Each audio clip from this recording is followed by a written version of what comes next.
Yung kanang kamay po. Do you swear or affirm to tell the truth, the whole truth, and nothing but the truth in this proceeding? Yes, Your Honor. Salamat. Take your seats. Okay, maraming salamat po, Mr. Chair. Kay Ginoong Balatbat, sino po si Ginoong Balatbat? Kayo po yon? Totoo po ba na kayo po ay nagde-deliver po ng pera doon po sa bahay ni or sa condo ni Congressman Saldico? Will you attest to that po na totoo po yung sinasabi ng boss ninyo?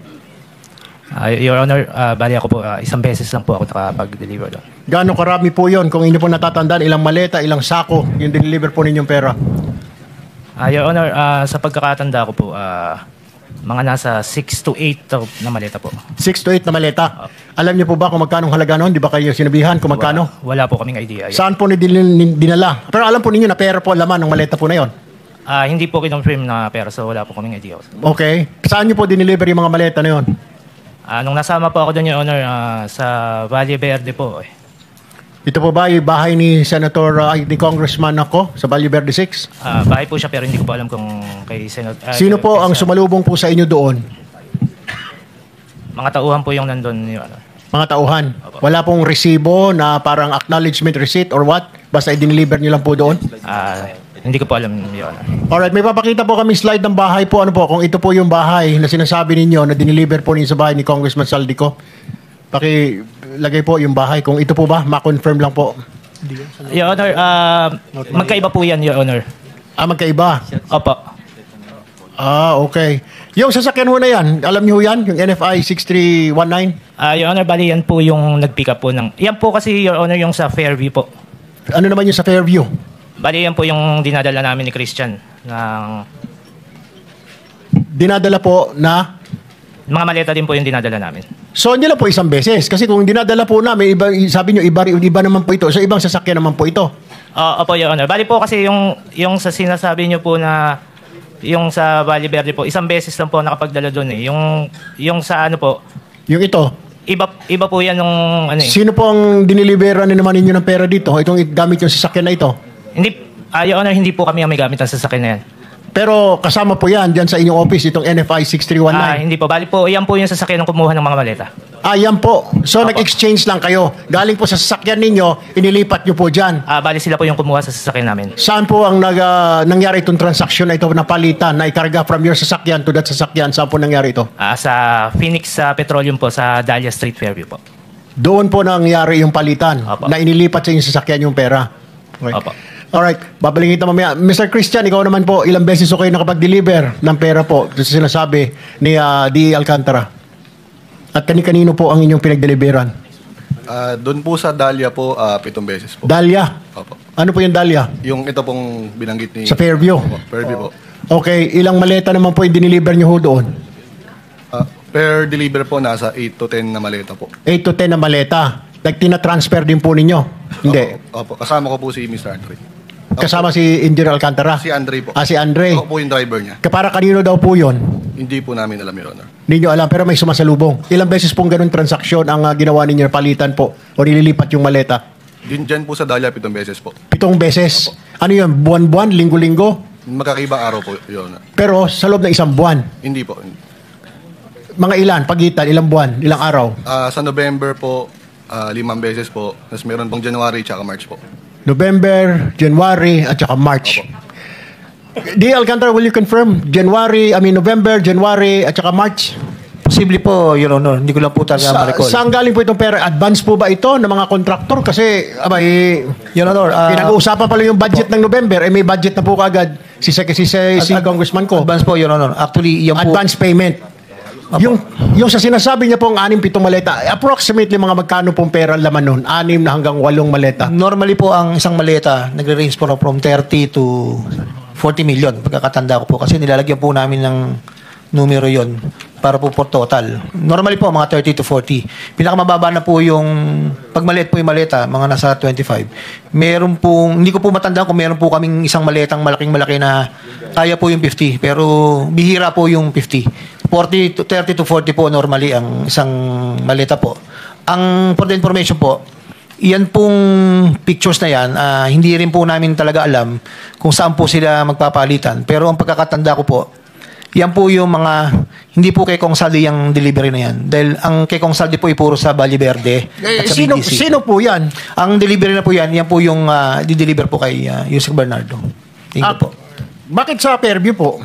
Hindi po namin alam. Meron lang pong binibigay na number. Tapos inuutos ko po dun sa chief of staff ko, kay Carlo. And si Carlo na po ang nakikipag-usap sa mga driver. At hindi ko po, kahit po ako, si Engineer Bryce, si Engineer JP, hindi po alam kung saan po talaga ang location po. Basta yung number lang po, kukontakin lang po ni Engineer Carlo na binigay po sa akin, binigay ko po sa kanya. Then siya na po yung magpe-prepare and then iuutos na po sa, di ba si Carlo ang nag-ano sa inyo? Dalawa. Sino po si Engineer si Carlo po? Sino po? Siya po yung chief of staff ko na kumukuha po sa proponent po. So, nandiyan po ba si Mr. Carlo? Naimbitahan po ba, Mr. Chair? Ano po? Pwede po ba matanong natin? Kasi parang, so si Carlo ang tinatawagan po ng proponent. Hindi po. Nagte-text sa proponent. Ako po ang nag-uutos po. Ako po ang kausap. Upon the instruction of the proponent. Huwag na natin sabihin proponent, nalilito ang tao, politiko. Yes, Your Honor. Congressman o senador. Ganun po ba yun? Yusek Bernardo and Saldi ko lang po.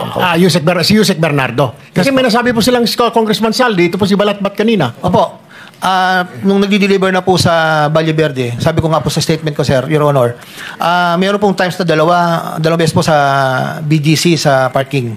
Tapos po, and the rest po is sa Valle Verde po, na bahay po dun sa, hindi ko na po kung talagang kanya. Sinasabi po ni Ginoong Christian ay 7 beses na po. Panay kay Bernardo lang po ba yon yung delivery na yon? Or may mga congressman po doon at senador? Ay, ako po, Your Honor. Opo, yun. Sinabi po ni Christian kanina, 7 times po siya nag-deliver. Kay Congressman Saldi po, nakakasama po yung ilang driver po doon. Minsan po kasama po ko, minsan sila na lang po dahil alam na po nila. Doon po sa kay Yusek Bernardo, tingin ko po ito po yung lugar na yan. Kasi po putol-putol po 'yun hindi naman po biglaan po, Your Honor. Okay.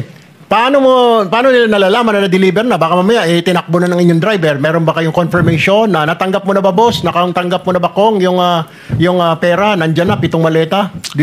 Paano po ninyo nasasabi sa kanila? Your Honor, ang instruction po ni Carlo, instruction ko po sa kanya, yung pagbibigyan po dito sa Fairview. Actually, parang nagpapapicture pa yata sila.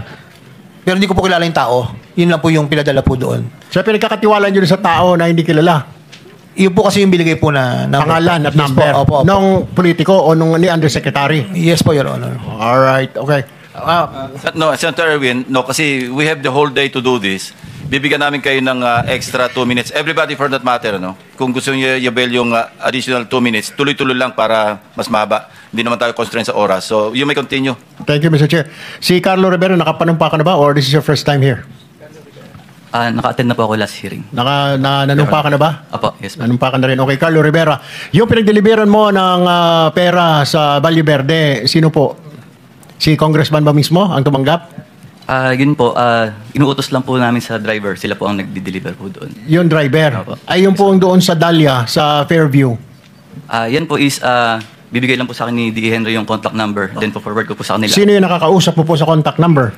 Number lang po yung binigay po sa akin. Then pina-forward ko po sa driver. Sila na po ang nag-uusap. So, hindi mo actually alam kung sino yung doon sa kabilang linya, kung sino yung number na yon. Apo, Wala po sinasabi. Wala po. Alright. Balikan ko mamaya, Mr. Chair, siguro sa second round ka. Puntahan ko lamang po si Ginoong Bryce Hernandez.